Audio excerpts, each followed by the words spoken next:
Hiérarchie de besoins de l'expérience du client.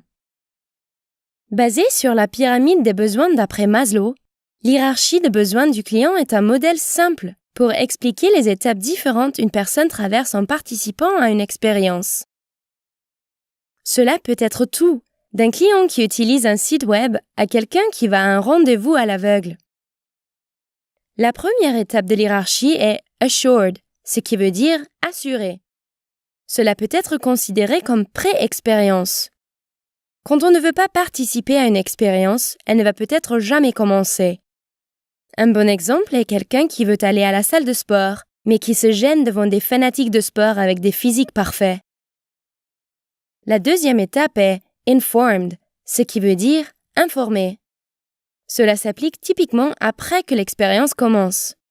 Mais si on est incapable d'obtenir les informations clés qui sont nécessaires pour conclure l'expérience, elle peut être abandonnée.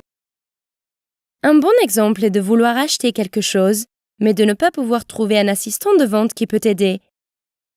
La troisième étape est aligned, ce qui veut dire aligné. C'est ce qui se passe quand une expérience coïncide avec les espérances. Mais si l'expérience ne répond pas aux attentes, elle ne sera peut-être jamais répétée. Un bon exemple est de vouloir louer une voiture, mais d'être surpris par des coûts cachés et inattendus. La quatrième et dernière étape est valued, ce qui veut dire estimé. Cela s'applique quand une expérience excède les attentes, et c'est typiquement lié à d'agréables surprises et des moments plaisants. Mais si une expérience n'excède pas les attentes, le client ne se sent peut-être pas estimé ou important et ne va pas développer une loyauté à la marque responsable pour l'expérience.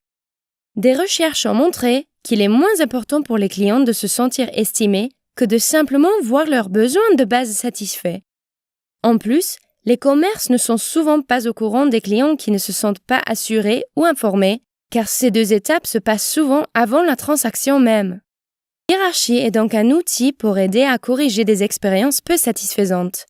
Elle peut aussi être utile pour identifier des clients qui sont perdus au cours des 2 premières étapes. Présentée par Measure of Truth.